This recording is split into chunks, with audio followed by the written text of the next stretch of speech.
Saudari-saudara pencinta insan yang terkasih, selamat berjumpa lagi di hari ini, Rabu 29 Desember 2021, hari kelima dalam Oktav Natal. Kita akan mendengarkan Injil Lukas bab 2 ayat 22 sampai 35. Mari kita dengarkan bersama. Dan ketika genap waktu pentahiran, menurut hukum Taurat Musa, mereka membawa dia ke Yerusalem untuk menyerahkannya kepada Tuhan. Seperti ada tertulis dalam hukum Tuhan, semua anak laki-laki sulung harus dikuduskan bagi Allah. Dan untuk mempersembahkan korban menurut apa yang difirmankan dalam hukum Tuhan, yaitu sepasang burung tekukur atau 2 ekor anak burung merpati. Adalah di Yerusalem seorang bernama Simeon. Ia seorang yang benar dan saleh yang menantikan penghiburan bagi Israel. Roh Kudus ada di atasnya, dan kepadanya telah dinyatakan oleh Roh Kudus bahwa ia tidak akan mati sebelum ia melihat Mesias, yaitu Dia yang diurapi Tuhan. Ia datang ke bait Allah oleh Roh Kudus. Ketika Yesus anak itu dibawa masuk oleh orang tuanya untuk melakukan kepadanya apa yang ditentukan hukum Taurat, ia menyambut anak itu dan menatangnya sambil memuji Allah.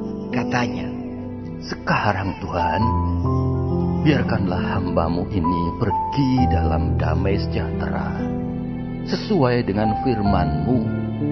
Sebab mataku telah melihat keselamatan yang daripada-Mu, yang telah Engkau sediakan di hadapan segala bangsa, yaitu terang yang menjadi penyataan bagi bangsa-bangsa lain, dan menjadi kemuliaan bagi umat-Mu Israel." Dan bapa serta ibunya amat heran akan segala apa yang dikatakan tentang dia.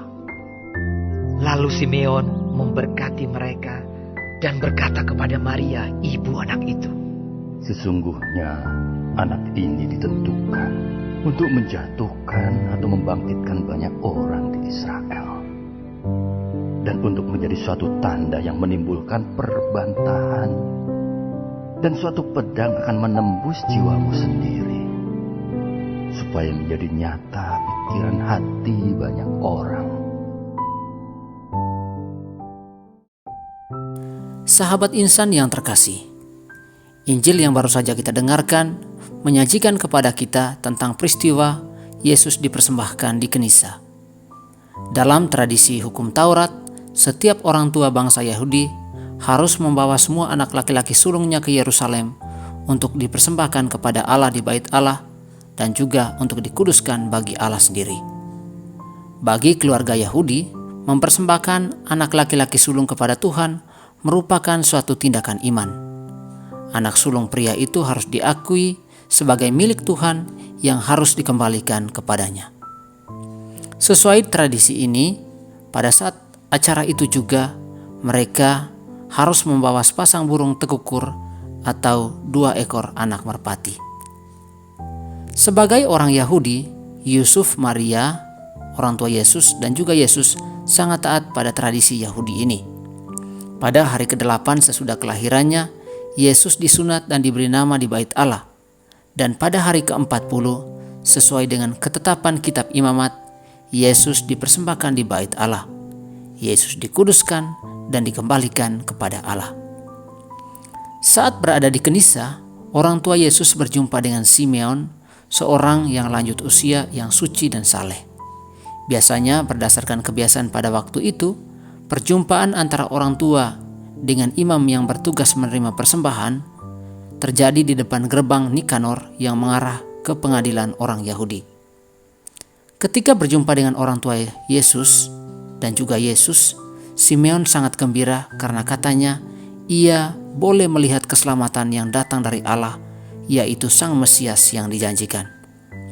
Perjumpaan ini pula membuat Simeon dengan penuh sukacita menyongsong hari kematiannya karena sudah melihat Yesus. Orang tua Yesus sangat heran dengan pengakuan Simeon tentang anak mereka. Setelah mengungkapkan kegembiraannya, Simeon memberkati Yesus dan kedua orang tuanya. Kepada kedua orang tuanya, secara khusus kepada Bunda Maria, Simeon bernubuat bahwa Yesus akan melakukan perbuatan-perbuatan besar. Dan dia juga menambahkan bahwa sebuah pedang akan menembusi jiwa Maria. Sahabat insan yang terkasih, apa pesan bagi kita? Sebenarnya ada banyak pesan yang dapat kita petik dari kisah ini. Bagi saya, yang sangat menarik untuk direnungkan adalah reaksi orang tua Yesus ketika mendengar pengakuan Simeon tentang Yesus. Ketika mendengar pengakuan dari Simeon, keduanya amat heran. Sebenarnya, kalau kita menengok kembali jauh ke belakang, sejak malaikat Gabriel menampakkan diri kepada Maria, Maria sendiri hidup dalam keheran-heranan. Yusuf pun demikian. Keduanya heran dan bertanya-tanya, bagaimana mungkin hal itu bisa terjadi? Namun mereka tetap percaya kepada Tuhan. Mereka percaya bahwa